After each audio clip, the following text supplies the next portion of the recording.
धारा 370 हटने के बाद जम्मू कश्मीर में पहली बार चुनाव हो रहे हैं और ये चुनाव कई दृष्टिकोण से ऐतिहासिक है और इसी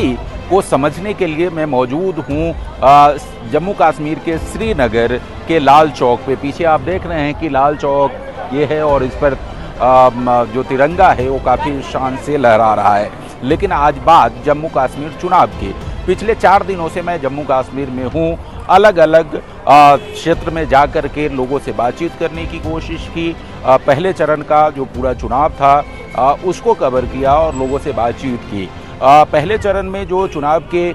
जो वोट ऑफ परसेंटेज आए हैं पिछले तमाम चुनावों से अलहदा है, अलग है, ज़्यादा है, जो ये स्पष्ट करते हैं कि जम्मू कश्मीर की जो सियासत है वो बदल रही है। जम्मू कश्मीर की जो राजनीति है वो बदल रही है। जम्मू कश्मीर आतंक के रास्ते से अलहदा डेवलपमेंट के रास्ते पर चल पड़ा है, विकास के रास्ते पर आगे बढ़ रहा है। और पिछले 4 दिनों में हमने जो अलग अलग इलाकों में जाकर के लोगों से बातचीत की, पोलिंग बूथ पर वोट करने वाले जो लोग थे पहले फेज़ में 18 तारीख को, उनसे बातचीत की और यहाँ के तमाम जो जर्नलिस्ट है, अलग अलग राजनीतिक विश्लेषक है, अलग अलग राजनीतिक दल के लोग हैं, उनसे जो बातचीत की उसके आधार पर मैं एक एनालिसिस इस श्रीनगर के लाल चौक से मैं आप तक पहुँचा रहा हूँ। ख़ास बात यह है कि इस बार लाल चौक से, श्रीनगर के इस लाल चौक से भारतीय जनता पार्टी ने अपने उम्मीदवार उतारे हैं और यहाँ भी भारतीय जनता पार्टी मुकाबला कर रही है। ओवरऑल अगर 90 सीटों की बात करें, जम्मू कश्मीर में कुल 90 विधानसभा सीट है, जिसमें से 43 विधानसभा सीट जम्मू रीजन के आते हैं और 47 विधानसभा सीट जो है वो घाटी के यानी कश्मीर रीजन के आते हैं। इसमें से अगर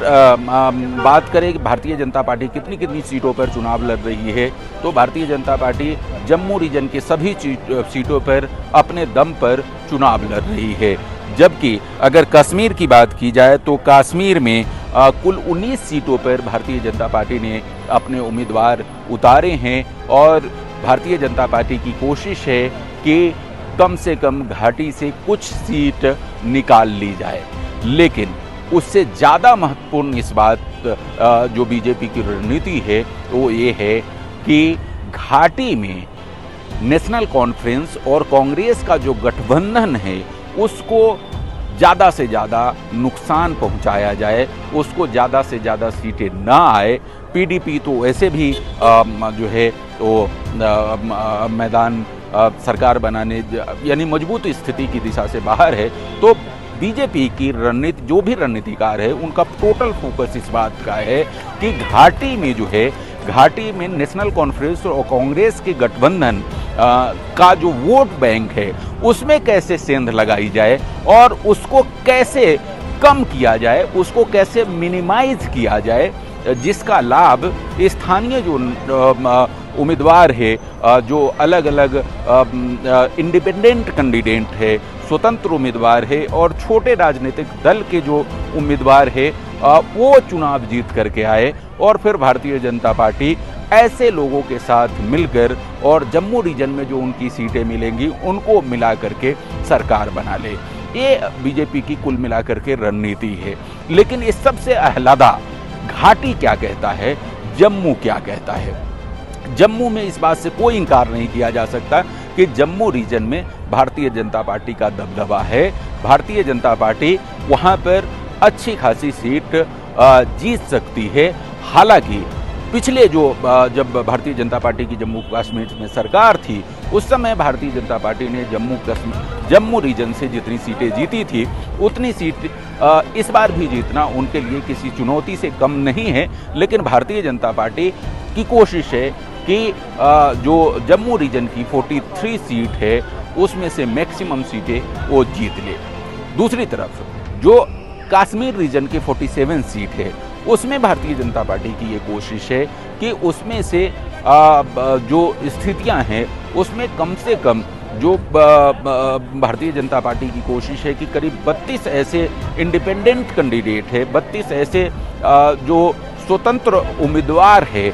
जो कहीं ना कहीं मजबूत स्थिति में है उसको किसी तरीके से जो है सपोर्ट दिया जाए। हालांकि भारतीय जनता पार्टी खुद 19 सीटों पर घाटी में चुनाव लड़ रही है और पूरे दमखम के साथ चुनाव लड़ रही है, अपनी उपस्थिति दर्ज कराने की कोशिश कर रही है। लेकिन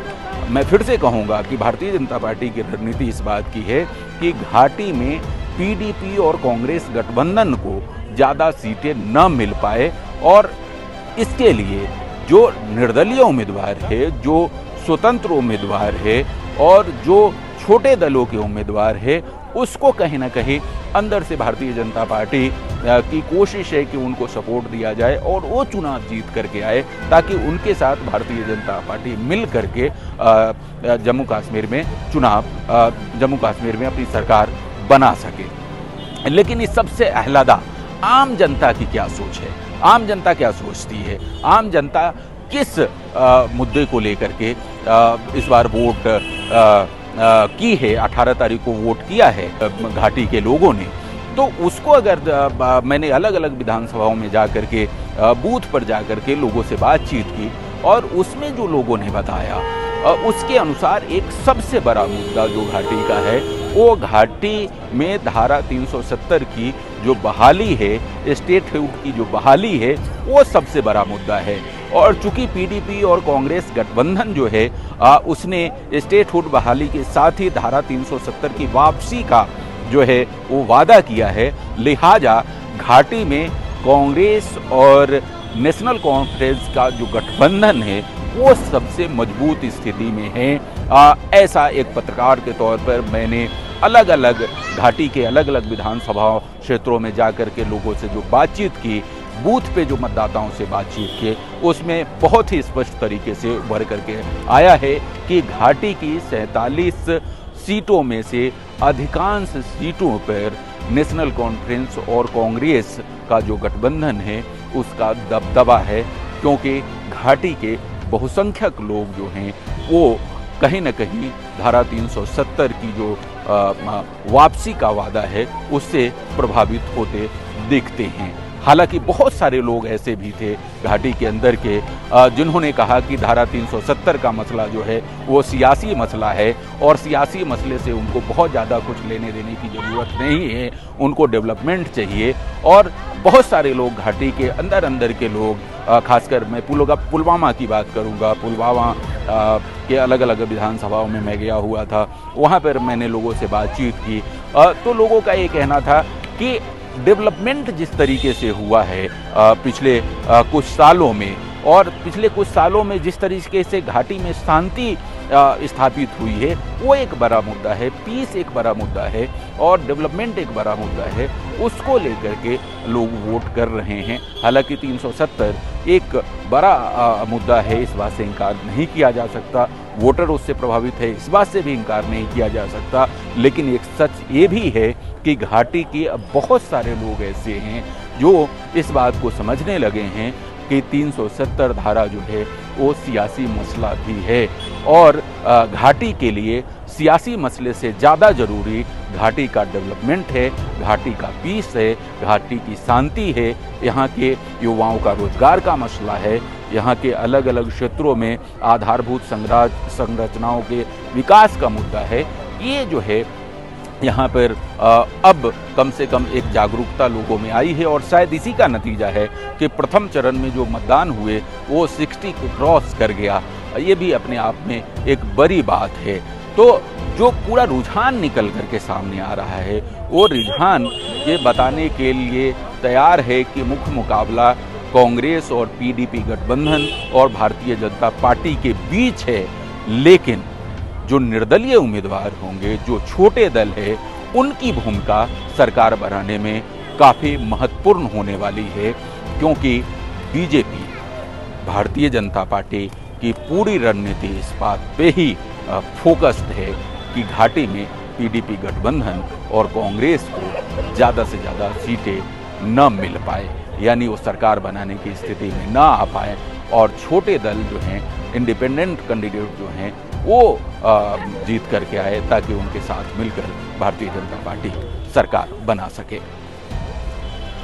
श्रीनगर के लाल चौक से मैं संजय शेखर, एडिटर जी, न्यूज़ की।